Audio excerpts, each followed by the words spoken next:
Drones ucranianos golpean infraestructuras petroleras y militares rusas en San Petersburgo, a más de 1000 kilómetros de distancia de Kiev. Ocurrió el pasado 3 de junio, justo cuando arrancaba un foro económico internacional en la segunda mayor ciudad de Rusia. El ejército ucraniano demuestra que es capaz de bombardear la retaguardia enemiga con el lanzamiento de drones militares desde dentro de las propias fronteras de Ucrania. La guerra ha entrado así en una nueva fase, marcada por el desarrollo de aeronaves no tripuladas. Este salto tecnológico se ha proyectado en la estrategia militar de Kiev en los últimos meses. Solo entre finales de marzo e inicios de abril de este año, el ejército ucraniano golpeó una docena de objetivos e industrias militares, así como infraestructuras energéticas dentro de Rusia. Ello está provocando escasez y racionamiento de combustible en la península de Crimea, anexionada por Rusia, y también en otros rincones del país. El uso de drones como arma de guerra por los ejércitos ruso y ucraniano ya ha provocado una serie de incidentes en las fronteras entre la Federación Rusa y el territorio de la OTAN. El último ocurrió el pasado 29 de mayo, dentro de Rumania, estado miembro de la Alianza Atlántica. Según las autoridades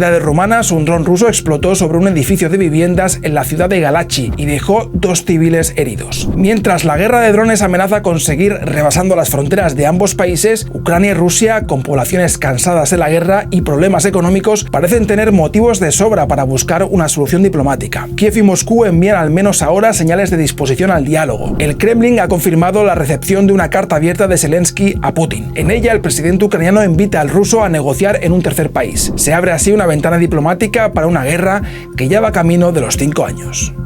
Si quieres saber más de este tema, gira tu pantalla. ¿Qué consecuencias tiene esta guerra de drones en el conflicto entre Ucrania y Rusia? ¿Estamos ante un cambio de dinámica en el campo de batalla y forzará este uso de los drones militares una salida diplomática o escalará aún más el conflicto? Se lo explicamos en DW Analiza. Mi nombre es Andreu Jerez Ríos.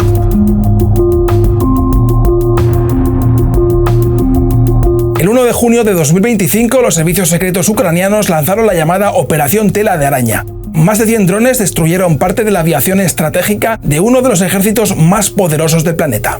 La operación se ejecutó con la infiltración de agentes y drones militares dentro de la Federación Rusa para golpear al enemigo desde dentro de sus propias fronteras. Mucho ha cambiado en un año de guerra. El ejército y la inteligencia de Ucrania ya no necesitan infiltrarse dentro de las fronteras de Rusia para golpear su retaguardia. El reciente ataque con drones a infraestructuras petroleras y militares en San Petersburgo, la segunda mayor ciudad de Rusia, así lo demuestra. Es parte de la estrategia del gobierno de Volodymyr Zelensky de llevar la guerra al corazón de Rusia.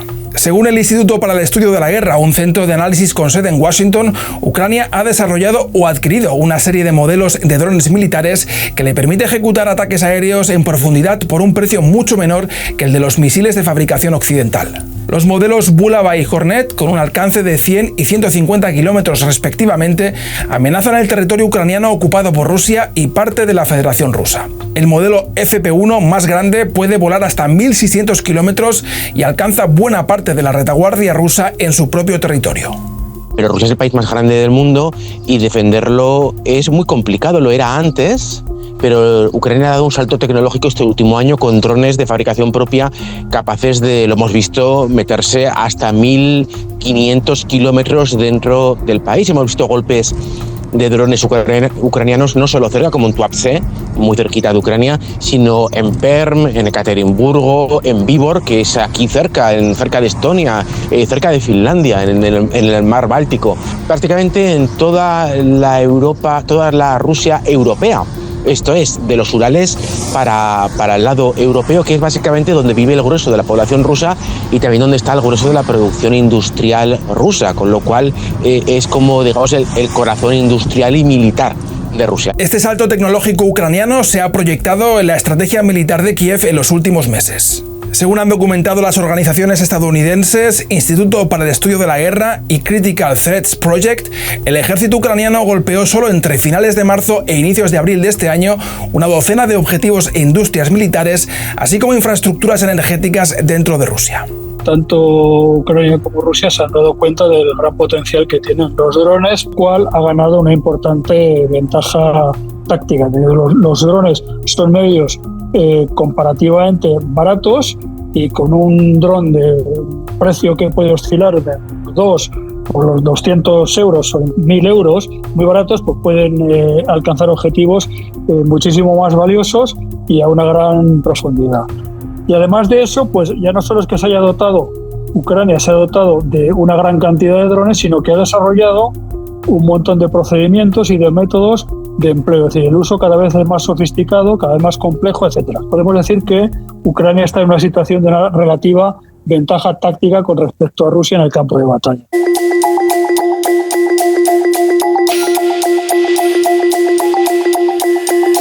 Esa capacidad ucraniana de golpear la retaguardia es una realidad.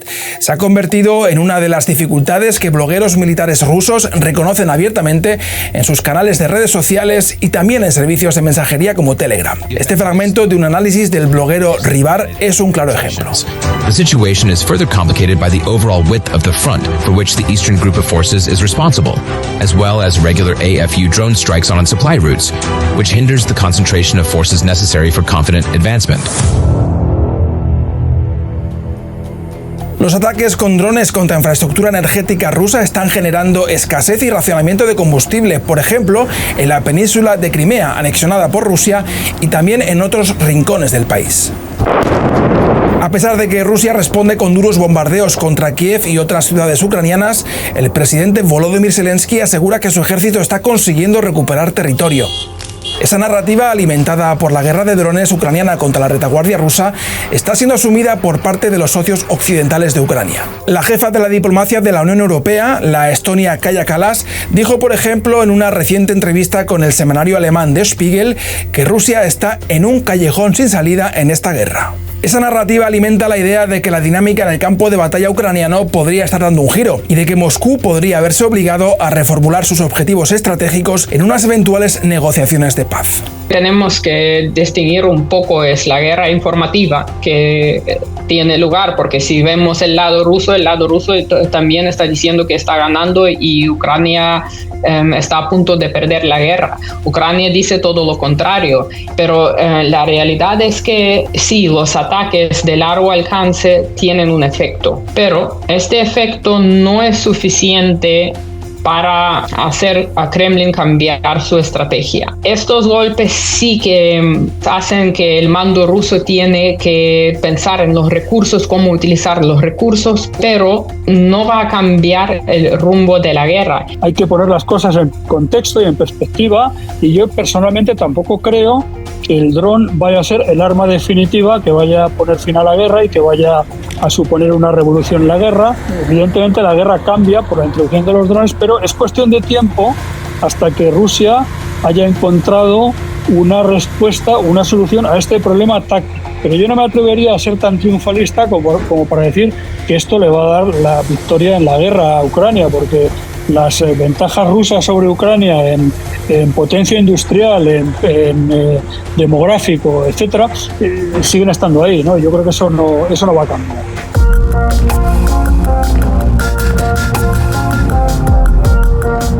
El gobierno del presidente Vladimir Putin ya ha advertido que responderá al ataque con drones ucranianos en San Petersburgo.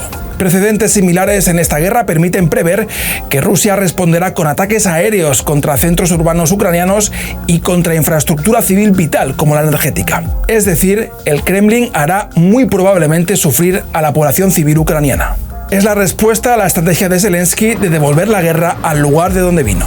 A medida que los ataques dentro de Rusia afectan no solo a ciudades, no a poblaciones civiles, pero empiezan a afectar a instalaciones, estructuras críticas de servicios de energía, de electricidad, de comunicación, y entonces la sociedad rusa pues comienza a preguntarse por qué esto ocurre, cómo no se para, por qué cada vez es la frecuencia mayor. Tendrá que dedicar mucho más esfuerzo a las barreras, a los medios de defensa, o hacer una escalada, ya que por el momento controla el inventario y dispone de más medios. Esta guerra de drones, en la que Ucrania parece haber tomado por el momento la delantera, deja una pregunta en el aire. ¿Forzará una salida diplomática al conflicto o, por el contrario, generará una nueva escalada militar? El uso de drones como arma de guerra por los ejércitos ruso y ucraniano ya ha provocado una serie de incidentes en las fronteras entre la Federación Rusa y el territorio de la OTAN. El último ocurrió el pasado 29 de mayo dentro de Rumania, Estado miembro de la Alianza Atlántica. Según las autoridades rumanas, un dron ruso que formaba parte de un ataque coordinado contra Ucrania explotó sobre un edificio de viviendas en la ciudad de Galachi y dejó 2 heridos. El uso de drones, sobre los que a veces se pierde el control, aumenta el riesgo de escalada. La guerra ya ha llegado a Europa. Ha habido drones ucranianos desviados por las defensas antiaéreas rusas que han caído en Finlandia, en Estonia, en Letonia, en Lituania, en Polonia, en Rumanía y drones rusos que han caído en Polonia y Rumanía directamente y en Moldavia. Con lo cual la guerra ha superado desde hace tiempo las fronteras de Rusia y Ucrania. Con la intensidad de los ataques rusos sobre Ucrania, con la cantidad de drones que están volando los cielos de Ucrania y de Rusia cerca del Báltico, cerca de Moldavia, cerca de Rumanía, es solo cuestión de tiempo que haya víctimas mortales. El pasado 25 de mayo, el Ministerio de Exteriores ruso denunció que un ataque con drones ucranianos golpeó una residencia estudiantil en Lugansk, territorio ucraniano ocupado por Rusia, y mató a 18 personas. En su nota de prensa, Moscú advertía que su ejército asestaría golpes sistémicos contra instalaciones de la industria militar ucraniana en Kiev, incluso los lugares específicos de diseño, fabricación, programación y preparación para el uso de drones con la asistencia de profesionales de la OTAN. La advertencia puede ser interpretada como una amenaza directa a la OTAN. Ello alimenta los temores de una posible extensión de la guerra a territorio de la Alianza Atlántica y, en última instancia, a un enfrentamiento directo entre la Federación Rusa y la OTAN. Todos los analistas consultados para este reportaje coinciden, sin embargo, en que ninguna de las dos partes está interesada en una guerra abierta. El patrón de los ataques que vemos pertenece más a la guerra híbrida, a esa zona gris no declarada de confrontación que tiene Rusia con Ucrania y con sus aliados, que a un patrón de enfrentamiento armado, ¿no?